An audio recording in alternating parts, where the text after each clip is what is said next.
Hello students. तो आज class +2 unit number 2 current electricity के लेक्चर नंबर 3 में हमारा टॉपिक है relation between electric current and drift velocity. और इसके अलावा हम रेजिस्टेंस के बारे में भी डिस्कस करेंगे। तो जैसा कि हमने अपने प्रीवियस लेक्चर्स में डिस्कस किया था इलेक्ट्रिक करंट के बारे में, ड्रिफ्ट वेलोसिटी के बारे में, तो आज उनके बीच में रिलेशन को फाइंड आउट करेंगे। मगर सबसे पहले हम जो न्यूमेरिकल्स हैं वो ट्राई करते हैं पिछले लेक्चर्स के ऊपर बेस्ड, जो प्रॉब्लम कंसेप्ट्स हमने क्लियर किए हैं। तो जैसा कि आप फर्स्ट प्रॉब्लम में देख रहे हो कि there are 2 × 10⁻20 electrons pass through a lamp in 1 minute, what is the current. तो अब इस केस में नंबर ऑफ चार्जेस गिवन है, टाइम भी गिवन है। तो आपने क्या करना है, नंबर ऑफ इलेक्ट्रॉन्स नोट कर लिए। अब इन नंबर ऑफ इलेक्ट्रॉन्स के कारण कितना चार्ज फ्लो करेगा, तो number of electrons into charge on each electron, तो 32 कूलम। और टाइम ऑफ फ्लो है 1 मिनट 60 सेकेंड है। तो इट मीन्स करंट क्या होगा, 32/60 एम्पियर। इसको आप फर्दर सॉल्व कर सकते हो ना। अब प्रॉब्लम नंबर 2 में आपको क्या गिवन है, a solution of sodium chloride discharges 6.0 into 10⁻16 sodium positive ion and 4.5 into 10⁻16 chloride ions है ना, in 2 seconds. What is the current passing through the solution? अब इस केस में there are two types of carriers, current carriers. एक positively charge sodium ions है और दूसरा नेगेटिवली चार्ज क्लोराइड आयंस है ना। तो अब इस केस में जैसा कि हमें मालूम है कि जिस तरफ पॉजिटिव आयन मूव करेगा तो करंट उसी डायरेक्शन में होगा ना।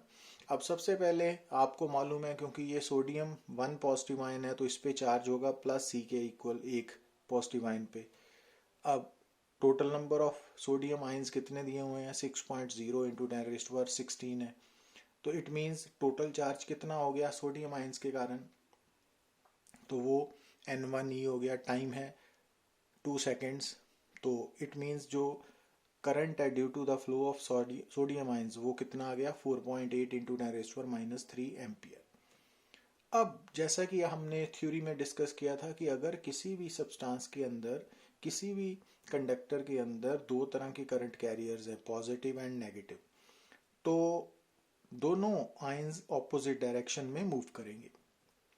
तो जैसा कि यहाँ पे देख रहे हो कि हमने अगर माना कि पॉजिटिव आयन राइट की तरफ जा रहे हैं तो नेगेटिव आयन लेफ्ट की तरफ जाएंगे ना, under the effect of electric field. मगर जिस तरफ नेगेटिव आयन मूव करेंगे करंट की डायरेक्शन उससे ऑपोजिट लेते हैं। तो इट मीन्स नेगेटिव आयंस के कारण जो करंट है ना I2 वो ऑपोजिट है। तो charge on chloride ions -E है। Number of chloride ions flowing in 2 second वो गिवन है हमें, है ना। तो इट मीन्स हम current due to the flow of chloride ions निकाल सकते हैं, वो आ गया 3.6 × 10⁻³ एम्पियर। अब ये जो टोटल करंट क्या बनेगा यहाँ पे, क्योंकि दोनों करंट सेम डायरेक्शन में है तो टोटल करंट इन दोनों के सम के इक्वल आएगा। तो 8.4 × 10⁻³ एम्पियर।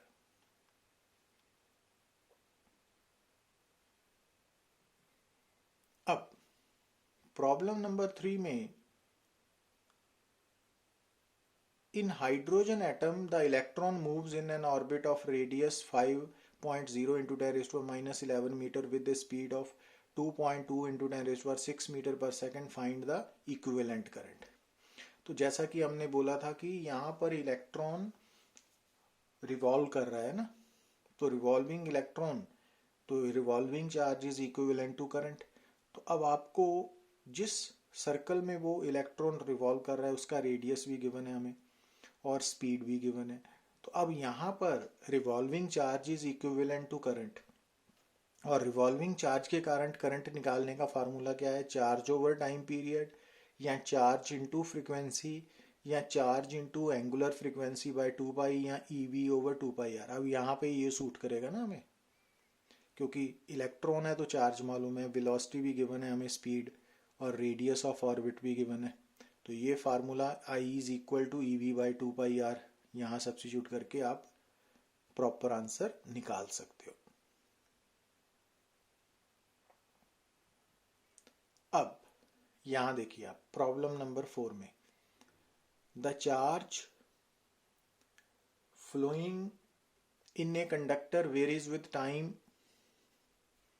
तो रिलेशन गिवन है हमें, एक तो हमने इनिशियल करंट निकालना है, दूसरा time after which the value of current reaches A maximum value, third one है मैक्सिमम वैल्यू ऑफ करंट। तो अब क्योंकि चार्ज गिवन है तो करंट निकालने के लिए हम क्या करेंगे, इस इक्वेशन नंबर 1 की दोनों साइड्स को टाइम के साथ डिफरेंशिएट करेंगे, D Q by D T है ना। तो ये आ गया। अब D Q by D T तो करंट है, तो इट मीन्स करंट आ गया 2, इक्वेशन नंबर 2। अब अगर आप इस करंट में की इक्वेशन में टाइम 0 सब्स्टिट्यूट करते हो तो वो इनिशियल करंट आ जाएगा 2 एम्पियर। ठीक है। अब हमने निकालना है time after which the current becomes reaches value, है ना। तो मैक्सिमम वैल्यू हो गई। तो मैक्सिमम वैल्यू करंट निकालने के लिए अब यहाँ पे आपको मैक्सिमा की कंडीशन अप्लाई करनी पड़ेगी। मींस आपको इक्वेशन नंबर 2 को टाइम के साथ डिफरेंशिएट करके 0 के साथ इक्वेट करना पड़ेगा ना, कंडीशन फॉर मैक्सिमा और मिनिमम है। तो D I by D T 0 है, तो अब आप इक्वेशन नंबर 2 को दोबारा टाइम के साथ डिफरेंशिएट करके जब 0 के साथ इक्वेट करोगे तो टी की वैल्यू आ गई 1/5 सेकेंड और 0.2 सेकेंड।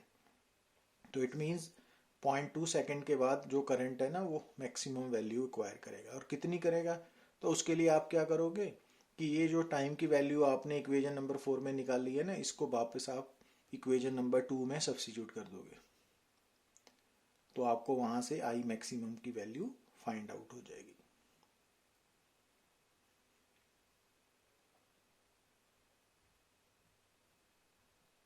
अब जो प्रॉब्लम नंबर 5 है, इसमें आपके सामने एक करंट टाइम ग्राफ गिवन है। और जैसा कि हमने थ्योरी पोर्शन में कवर किया था कि करंट टाइम ग्राफ के अंडर अगर हम गिवन टाइम इंटरवल में एरिया निकालते हैं तो वो उस टाइम के दौरान कितना चार्ज फ्लो हुआ उसके इक्वल है ना। अब यहाँ पर हमें क्या फाइंड आउट करना है, amount of charge that passes through the wire during 10 second and during 14 second. तो दो पार्ट्स है ना। तो अगर आपने 10 सेकेंड के लिए चार्ज निकालना है तो आपने 10 सेकेंड के अंडर जो एरिया आ रहा है, अब 10 सेकेंड के अंडर जो एरिया आ रहा है ना वो देखिए आप ध्यान से, तो ये ट्राइंगल आ रही है और ये रेक्टेंगल आ रही है, ठीक है ना।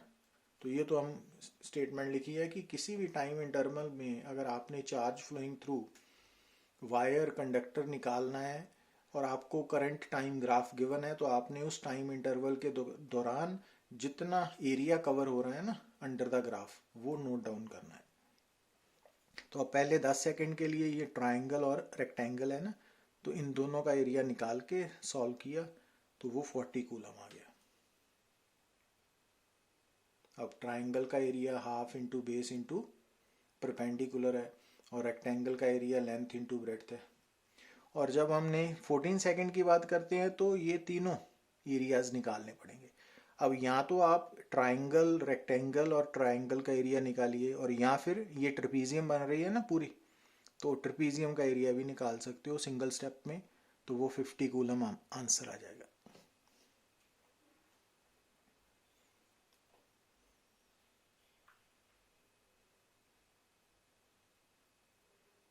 अब यहाँ पे प्रॉब्लम नंबर 6 में आपको क्या गिवन है कि जो प्रोटॉन्स है इन कॉस्मिक रेज वो strike the upper surface at a rate average over the surface of 10 protons पर स्क्वायर मीटर पर second.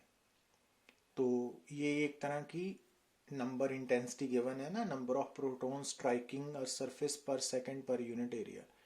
What does the total current the earth receive from beyond its atmosphere in the form of incident cosmic ray protons earth radius is 6.4 into 10⁻⁶ metre. अब earth जो है वो spherical shape की है ना, और अर्थ का के ऊपर कितने प्रोटॉन्स पर सेकंड पर यूनिट एरिया आ रहे हैं? 10। अब अर्थ का एरिया क्या होगा, क्योंकि अर्थ की शेप क्या है? स्फेरिकल, तो 4πr²। अब आर कितना लोगे, वो गिवन है 6.4 इंटू 10⁻⁶ मीटर है ना। तो यहाँ से हम अर्थ का सरफेस एरिया निकाल सकते हैं। अब अगर आप इस अर्थ के सरफेस एरिया को number of proton striking earth surface पर सेकंड पर यूनिट एरिया से मल्टीप्लाई करते हो, तो वो बन जाएगा number of protons striking earth surface पर सेकंड। ठीक है। अब एक सेकंड में कितने प्रोटॉन्स अर्थ के सरफेस पे आ रहे हैं, वो ये आ गया फार्मूला, दिस वन। अब एक प्रोटॉन के कारण कितना चार्ज है? 1.6 इंटू 10। तो अगर आप वो उस चार्ज को आप इस इक्वेशन से मल्टीप्लाई करते हो इसके साथ, तो वो आ जाएगा charge received by earth surface पर सेकंड। एक सर्किट सेकंड में, पर सेकंड मींस एक सेकंड में जितना चार्ज अर्थ के ऊपर आ रहा है ना, और चार्ज पर सेकंड को हम करंट बोलते हैं। तो इट मींस अगर इसको सॉल्व करते हैं तो ये आंसर आ गया।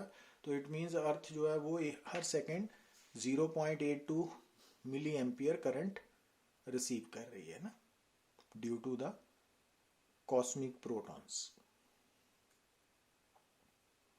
क्लियर? अच्छा, अब अगर हम बात करें प्रॉब्लम नंबर 7 की, कि ये wire is carrying a charge, is it charge, और आपको बोला हुआ है कि कोई भी जो करंट कैरिंग कंडक्टर है ना, वो हमेशा इलेक्ट्रिकली न्यूट्रल होता है। अब प्रॉब्लम नंबर 8 में देखिए आप, the electron drift speed is, drift speed और ड्रिफ्ट वेलोसिटी सेम ही है ना, estimated to be only a few millimeter per second for currents in the range of few amperes. How then is the current established almost the instant a circuit is closed? कि जैसे ही हम switch on करते हैं तो current एकदम से कैसे setup हो जाता है इन द कंडक्टर, जबकि ड्रिफ्ट वेलोसिटी काफ़ी कम है ना। तो उसका कारण ये है कि जो करंट है ना, that is setup at the rate of light, at the speed of light. क्योंकि जब हम स्विच ऑन करते हैं तो उसी वक्त उस कंडक्टर के अंदर जो इलेक्ट्रिक फील्ड एस्टेब्लिश होगा ना, वो at the speed of light होता है, और जिसके कारण जो करंट है वो इंस्टेंटली सेटअप हो जाता है।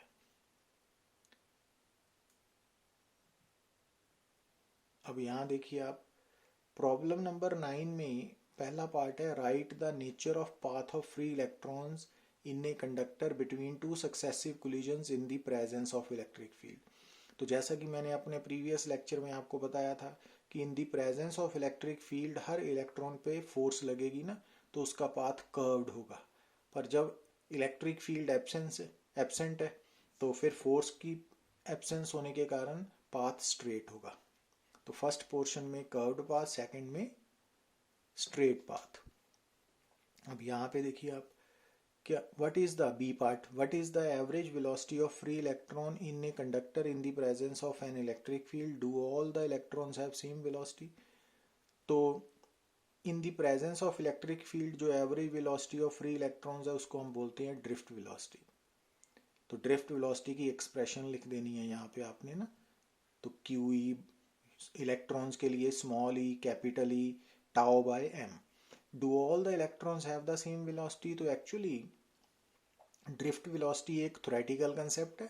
तो एक्चुअली जब इन रियलिटी जब किसी भी कंडक्टर में इलेक्ट्रिक फील्ड एस्टेब्लिश होता है तो डिफरेंट इलेक्ट्रॉन्स डिफरेंट वेलोसिटीज के साथ मूव करते हैं ना, मगर कैलकुलेशंस को इजी करने के लिए हम ये थ्योरेटिकली मान के चलते हैं कि हर इलेक्ट्रॉन ड्रिफ्ट वेलोसिटी के इक्वल मूव कर रहा है, बट प्रैक्टिकली वो इन the presence of electric field different electrons, free electrons different velocities के साथ मूव करते हैं।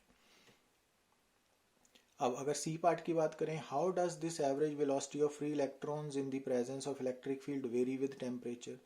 तो ये भी हमने डिस्कस किया था ना, कैसे कि क्योंकि ड्रिफ्ट वेलोसिटी जो है, जो average velocity of free electrons है ना in the presence of electric field, that is known as drift velocity. और drift velocity directly proportional to relaxation time है, और relaxation time the value of relaxation time decreases with the rise in temperature. तो it means जो drift velocity है वो भी with the rise in temperature decrease करेगी and vice versa. Clear? अब problem number 10 में देखिए आप कि एक non conducting ring of radius r has a charge q distributed non-uniformly over it. What will be the equivalent current if it rotates within? तो अब क्या करेंगे, हम ये मान लेते हैं कि जो रिंग है ना तो वो स्मॉल एलिमेंट्स की बनी हुई है और रिंग का रेडियस r है. तो ये जो स्मॉल एलिमेंट ऑफ रिंग है ना इस पे चार्ज हमने मान लिया dq. तो जब रिंग रोटेट करेगी तो जितनी एंगुलर वेलोसिटी रिंग की है ना उतनी ही एंगुलर वेलोसिटी रिंग के हर पार्ट की होगी. Rigid body concept. तो इट मीन्स जो चार्ज dq है, पॉइंट चार्ज dq, तो वो भी सेम एंगुलर वेलोसिटी ओमेगा से रोटेट करेगा है ना या रिवॉल्व करेगा. तो इट मीन्स इस चार्ज dq चार्ज के रिवॉल्व करने से जो इक्विवेलेंट करंट पैदा होगा di वो dq बाई टी होगा. अब 1/t टाइम पीरियड फ्रीक्वेंसी है और फ्रीक्वेंसी को ओमेगा बाई 2 पाई लिख सकते हैं ना. ये +1 के कंसेप्ट है सर्कुलर मोशन. तो अब ये करंट सिर्फ dq के कारण है ना. तो अगर हमें पूरी रिंग के कारण चाहिए तो हम क्या करेंगे, इंटीग्रेट करेंगे दोनों साइड्स को. अब जब इंटीग्रेट करोगे तो लेफ्ट हैंड साइड तो बन गई टोटल करंट आई, मगर राइट हैंड साइड में ओमेगा 2 पाई कॉन्स्टेंट्स है ये बाहर आ गए. तो dq को जब इंटीग्रेट करोगे तो ये रिंग का टोटल चार्ज आ जाएगा. तो जो टोटल चार्ज q गिवन है ना तो ये फार्मूला है.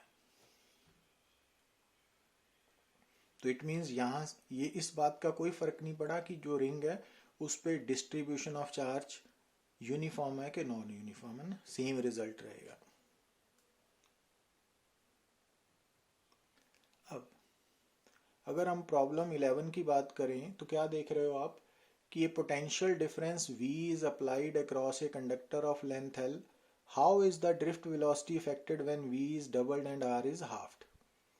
तो अब यहाँ ध्यान से देखिए कि अगर किसी कंडक्टर के अक्रॉस आप पोटेंशियल डिफरेंस अप्लाई करते हो तो उस कंडक्टर के अंदर इलेक्ट्रिक फील्ड पैदा हो जाएगा ना. तो इलेक्ट्रिक फील्ड के कारण ड्रिफ्ट वेलोसिटी जो है वो सेटअप होगी, वो किसके इक्वल है, वो हमने किया हुआ है V D is equal to this one. ये डेरिवेशन की है ना हमने लास्ट लेक्चर में. अब इलेक्ट्रिक फील्ड, पोटेंशियल डिफरेंस और लेंथ का रिलेशन क्या है, वो पहले यूनिट में E is equal to minus dv/dr वाले फार्मूला से. तो v/l, क्योंकि नेगेटिव साइन तो just direction of electric field show करता है ना कि along the direction of electric field potential decreases. तो अब ये E की वैल्यू यहाँ सब्स्टिट्यूट करके ये आ गया ना. अब यहाँ पे क्या लिखा हुआ है कि ड्रिफ्ट वेलोसिटी कैसे इफेक्ट होगी अगर v को डबल कर दें और l को हाफ. तो v डायरेक्टली प्रोपोर्शनल है ना, drift velocity directly proportional to v है. तो इट मीन्स डबल करने से ड्रिफ्ट वेलोसिटी डबल होगी, बट लेंथ के इन्वर्सली है तो लेंथ हाफ करने से भी डबल होगी. इट मीन्स 4 टाइम्स हो जाएगी ना.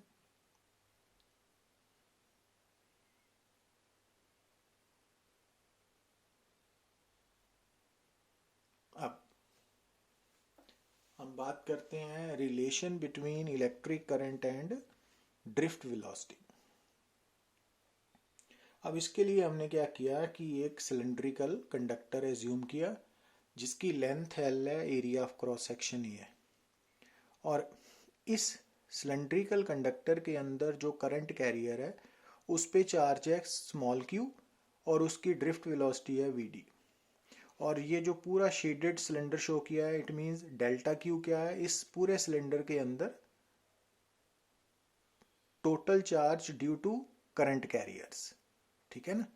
तो करंट कैरियर, अब डेल्टा क्यू की वैल्यू कैसे निकालेंगे, क्योंकि एक करंट कैरियर पे चार्ज है क्यू और vd क्या है, ड्रिफ्ट वेलोसिटी, और n क्या है, स्मॉल n क्या है, number density of current carriers, means number of current carriers per unit volume.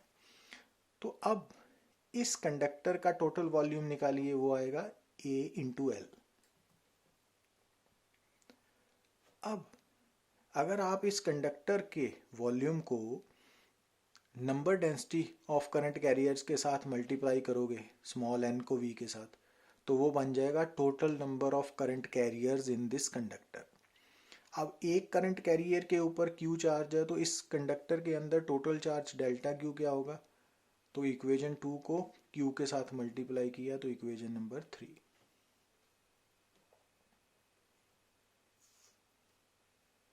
Got it? अब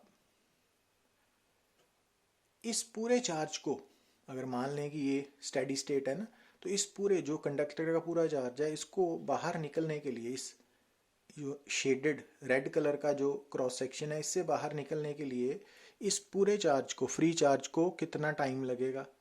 तो इस पूरे चार्ज को बाहर निकलने के लिए कितना डिस्टेंस कवर करना पड़ेगा? L distance. कितनी स्पीड के साथ? V D. तो time taken to cross the junction या cross the area of cross section, shaded cross section, तो कितना टाइम लगेगा क्रॉस करने में चार्ज को? Length over drift velocity. तो अब चार्ज और rate of flow of charge कैसे निकालोगे आप? टाइम के साथ डिवाइड कर दिया ना चार्ज को, तो ये relation between drift velocity and current बन गया। अगर हम बात करें मेटेलिक कंडक्टर की, अब मेटेलिक कंडक्टर में जो चार्ज है वो इलेक्ट्रॉन्स की फॉर्म में है ना, फ्री करंट कैरियर्स इलेक्ट्रॉन्स है।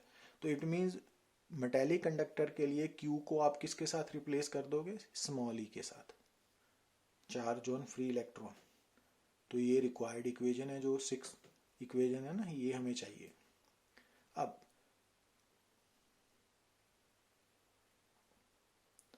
अगर हमें निकालना है relation between current density and drift velocity, तो हमने करंट और ड्रिफ्ट वेलोसिटी के बीच में रिलेशन निकाला फॉर मेटेलिक कंडक्टर। तो जैसा कि आप देख रहे हो कि जो इक्वेशन नंबर 5 है ना, वो जनरल है, जबकि 6 मेटेलिक कंडक्टर के लिए है, क्योंकि मेटेलिक कंडक्टर में करंट कैरियर्स कौन होते हैं? इलेक्ट्रॉन्स। और इलेक्ट्रॉन पे चार्ज Q स्मॉल e के इक्वल है ना। तो इसी को हमने मोस्टली यूज़ करना है हर सिचुएशन में, 6 इक्वेशन। तो ये इक्वेशन है। अब यहाँ से ये इधर आया तो I over A current density है ना, तो ये रिक्वायर्ड रिलेशन है between current density and drift velocity. ये स्केलर फॉर्म है, पर अगर वेक्टर फॉर्म में लिखें मेटेलिक कंडक्टर के लिए, तो इलेक्ट्रॉन के चार्ज की नेचर नेगेटिव साइन भी कंसिडर करेंगे ना। तो ये इक्वेशन शो कर रही है कि जो मेटेलिक कंडक्टर्स हैं, मेटल वायर्स हैं, उनके अंदर जो करंट डेंसिटी है ना, उसकी डायरेक्शन ड्रिफ्ट वेलोसिटी के ऑपोजिट होती है। क्लियर? फॉलो कर रहे हो ना? अब नेक्स्ट टॉपिक है रेजिस्टेंस। तो जैसा कि हम रेजिस्टेंस के साथ है ऑलरेडी फेमिलियर हैं कि रेजिस्टेंस बेसिकली क्वालिटेटिवली क्या है? ऑब्स्ट्रक्शन और opposition offered to the flow of current carriers.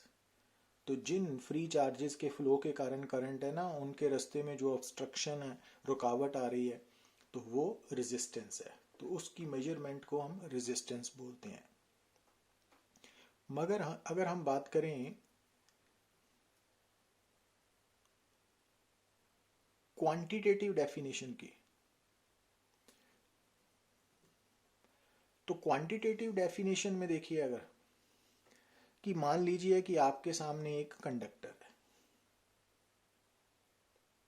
तो उस कंडक्टर की आपने रेजिस्टेंस निकालनी है। तो उस कंडक्टर की रेजिस्टेंस निकालने के लिए एक तो आपको चाहिए कि उस कंडक्टर के जो दो एंड्स हैं ना, ए एंड बी, तो उनके बीच में आपको पोटेंशियल डिफरेंस कितना है वो नोट करना पड़ेगा, V।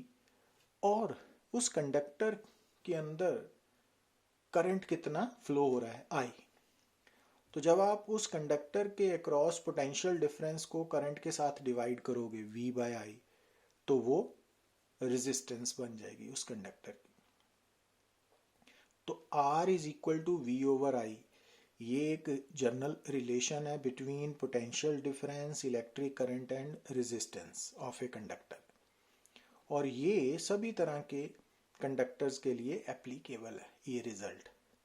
और रेजिस्टेंस एक स्केलर क्वांटिटी है और इसका SI यूनिट ओम है, और 1 ओम की वैल्यू 1 वोल्ट पर एम्पियर के इक्वल है।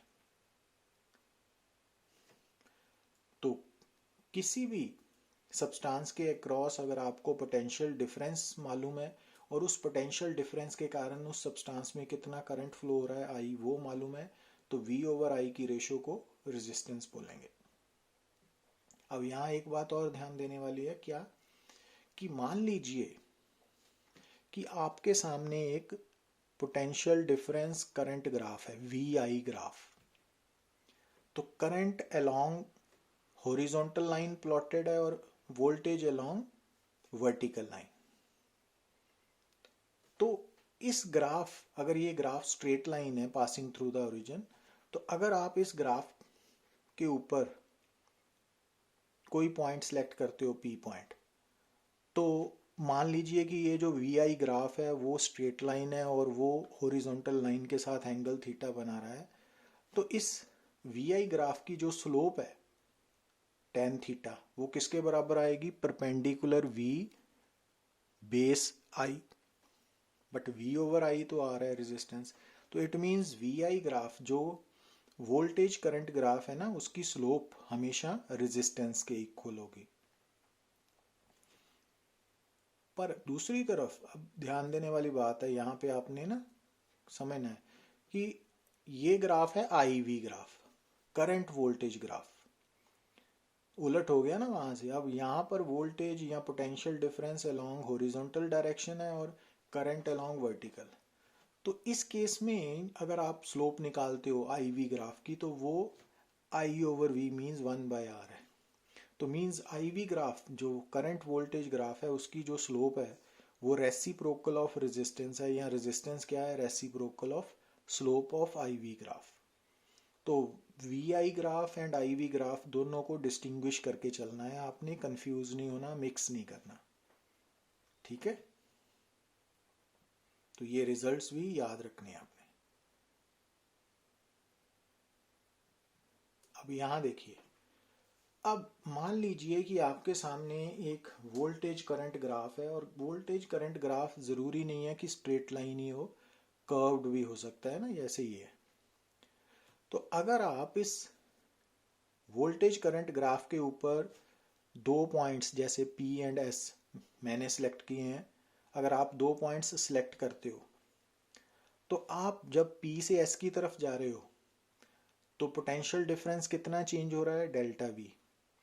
और P से S की तरफ शिफ्ट करने से करंट कितना चेंज हो रहा है? Delta I। ठीक है? तो अगर आप change in potential difference over change in current की रेशो लेते हो, तो उस रेजिस्टेंस को हम बोलते हैं डायनेमिक रेजिस्टेंस। तो जो डायनेमिक रेजिस्टेंस है, तो उसमें हम change in voltage over change in current की रेशो लेते हैं। और ये जो डायनेमिक रेजिस्टेंस है वो पॉजिटिव, नेगेटिव और जीरो आ सकती है। मींस डायनेमिक रेजिस्टेंस में वोल्टेज के बढ़ने के साथ करंट अगर बढ़ रहा है तो पॉजिटिव है, अगर करंट के बढ़ने वोल्टेज के बढ़ने के साथ करंट कम हो रहा है तो वो नेगेटिव डायनेमिक रेजिस्टेंस है। और अगर वोल्टेज के चेंज होने से, ठीक है, करंट में इनफाइनाइट चेंज आ रही है, या करंट के चेंज होने से वोल्टेज बिल्कुल चेंज नहीं कर रही, तो डायनेमिक रेजिस्टेंस जीरो है। तो जो डायनेमिक रेजिस्टेंस है वो पॉजिटिव, नेगेटिव, जीरो हो सकती है ना, मगर जो रेजिस्टेंस है, तो जब हम वर्ड रेजिस्टेंस यूज करते हैं तो उसका मतलब होता है स्टैटिक रेजिस्टेंस, क्योंकि वो सिंगल पॉइंट के लिए डिफाइन होती है ना स्टैटिक रेजिस्टेंस। तो जो स्टैटिक रेजिस्टेंस है जिसको हम V ओवर I लिखते हैं, वो कभी भी नेगेटिव नहीं हो सकती। तो ये फर्क। और नॉर्मल सिचुएशन में रेजिस्टेंस मींस स्टैटिक रेजिस्टेंस, पर जब डायनेमिक रेजिस्टेंस है तो आपको change in voltage over change in current, ये दोनों नोट करने पड़ेंगे, और उसके बाद उन दोनों की change in voltage over change in current की जो रेशो आ रही है वो डायनेमिक रेजिस्टेंस है ना। Thank you very much.